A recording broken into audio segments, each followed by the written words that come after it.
In this pack and ship, we're going to pack and ship 4 vintage trays. And you know USPS doesn't have the exact box for this, and neither do I. So let's make one. Let's get started.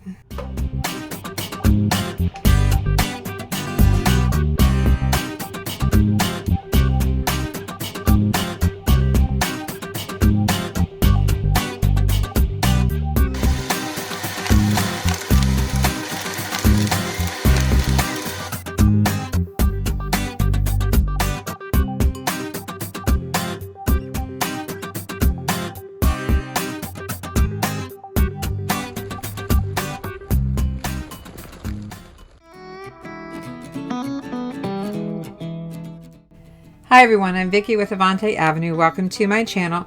Today is another pack and ship video, and we're going to pack and ship, as I said, 4 vintage trays.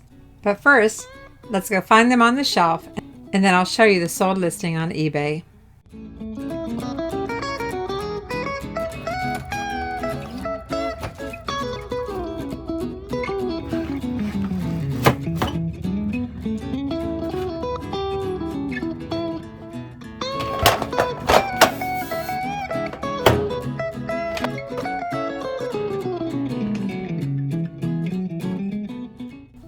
I had these vintage trays listed for $34.97 plus shipping.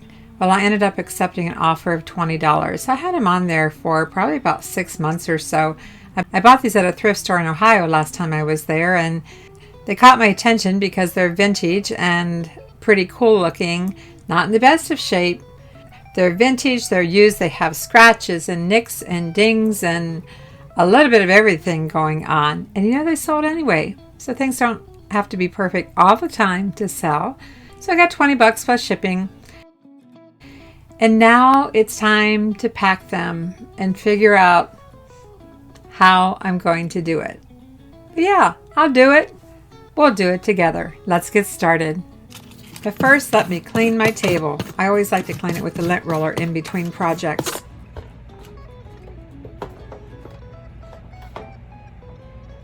And since these trays have been sitting on my shelf for a while, I think I'll clean them off before I ship them to my buyer.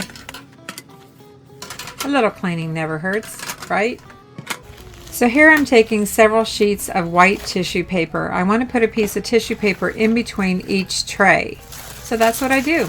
I just layer it up one at a time.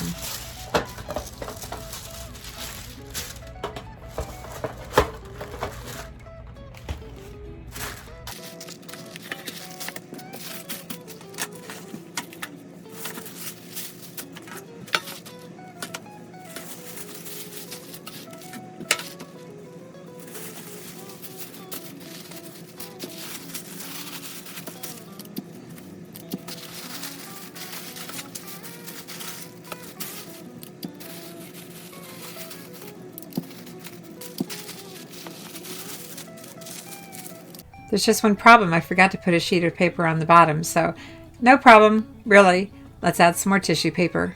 This isn't going to protect the trays from getting damaged along the way. I only do this for presentation's sake for the buyer, so they know I took care in trying to make sure that their item that they purchase, you know, arrives without any more flaws than what it had when they bought it in the listing. Okay, it looks good to go. But we need some bubble wrap, some large 1/2-inch bubble wrap. 3 sheets work good for starters.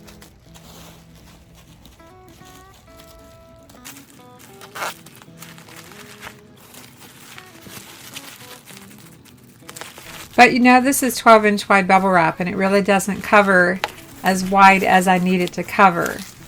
So I take a couple more pieces of bubble wrap and cut it down through the center and make some long pieces so I can wrap it around the edges that didn't get covered.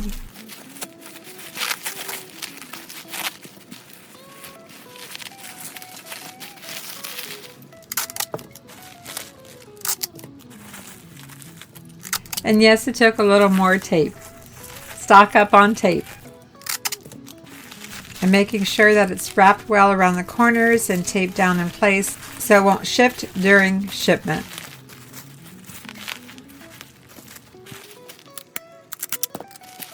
I should buy stock in tape.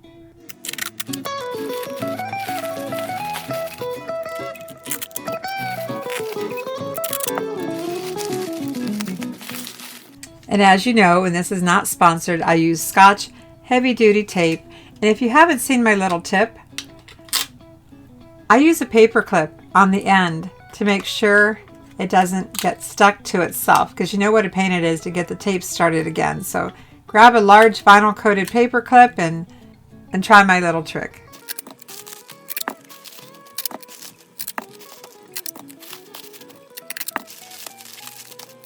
It might seem like it took a long time to do this, but it really didn't. It's really not hard. My goal is just to make sure that there are no edges exposed. I want to protect every little inch of these trays. And of course, I like to apply my thank you label that I run 30 up on a sheet of labels. It really is a great way to quickly say thank you without having to write any kind of hand note, which I used to do all the time, but I really like my thank you notes now. Now for the box. I know for a fact that I do not have any box in my house that will fit this exactly. But I got a trick up my sleeve. We're going to use two identical boxes, but we're going to alter one of the boxes. And the size that I'm working with is Priority Mail, regular Priority Mail. And the inside dimension is 11.5 long by 13 wide by 2.375 deep. That is a regular priority box. I actually really like using regular priority boxes.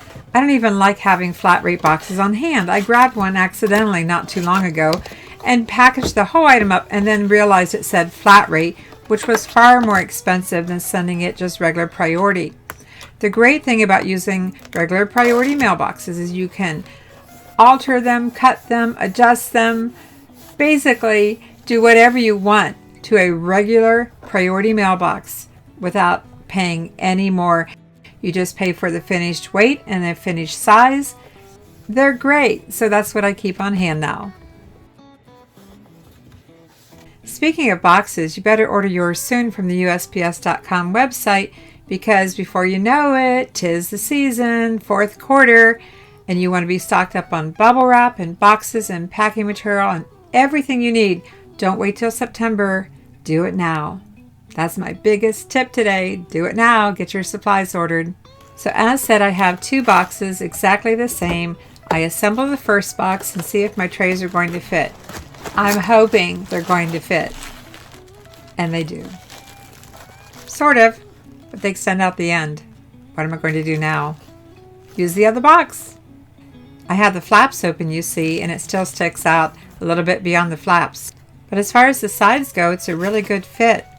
I don't have to add any more bubble wrap. So now I'm taking the second box to see what I need to do. I'm keeping in mind what the measurement is of the flap itself. I think it was 2.5 inches, I believe.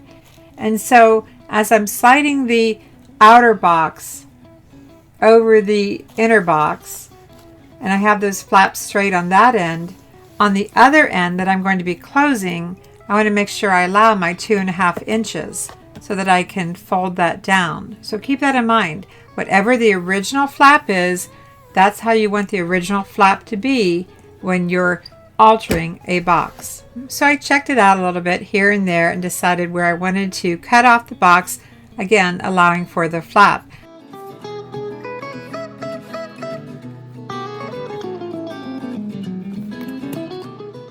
So with a little measuring and using a ruler, I draw a line where I want to cut my box.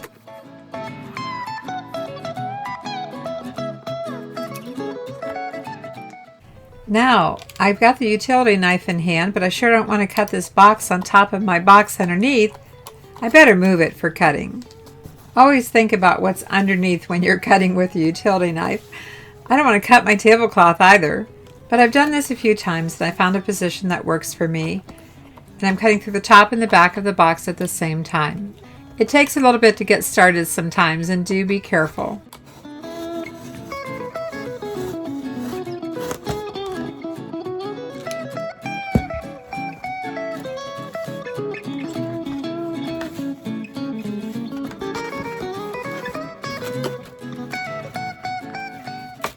So I have my shortened box. I still have a flap on one end, so why not take advantage of that? I just spin it around and put the flap where I need it to be and slide the cut end onto the box that holds the trays. Now keep in mind, I have the original box with the trays in it with the flaps extended. That actually gives me some flexibility for sliding this on. But I do have to push them in a little bit here and there to make the outer box slide over the inner box. I had to put a little bit of pressure on it. I had to adjust it a little bit, but I pushed it on until it wouldn't go any further.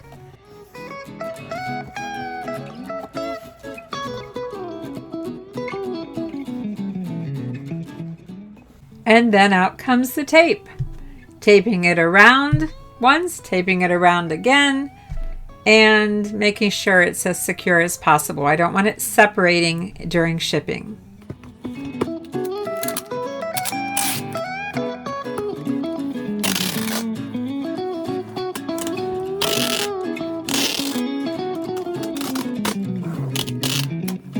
What did I say about buying stock and tape? Yeah, I need to buy stock and tape. Oh wait, I think I already said that. Okay, carrying on. I also put some extra tape on the ends just to make sure it's secure.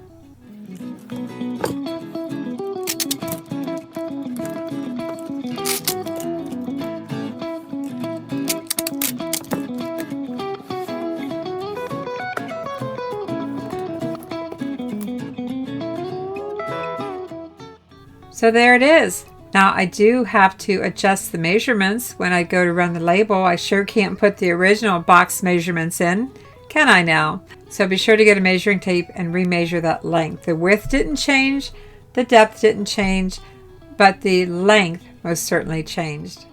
Here's a little behind the scenes on the listing.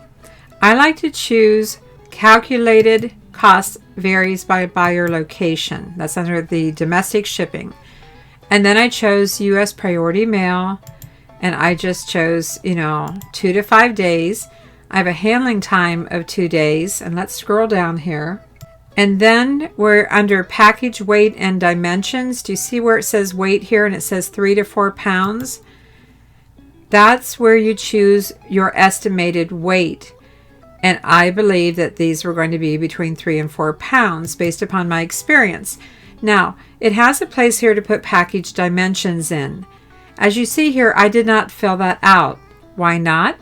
Well, because I knew the box was not going to be over 12 by 12 by 12 equals 1728 inches. I knew my box wasn't going to be that big. When I know that my package is not over a large package of 12 by 12 by 12 or large at all, that's when I feel comfortable with not putting in the dimensions and simply choosing my weight. So that's my package ship on how to ship 4 vintage trays. Really not that hard. The video always takes a little longer than what it took in real life. So don't be afraid to pick these things up and don't be afraid to alter boxes. Again, regular priority mail boxes. Do not alter flat rate boxes. Stock up on them right now. Go to USPS.com. Get signed up if you haven't. You can order padded flat rate envelopes and boxes and all kinds of supplies. Be sure to check out my other pack and ship videos. I have quite a few out there now on all types of items, lots of fragile items. And I appreciate a thumbs up. I invite you to like, subscribe, and ring that bell to receive notifications on future videos. And as always, thanks for watching. I'm Vicki with Avante Avenue. I'll see you soon.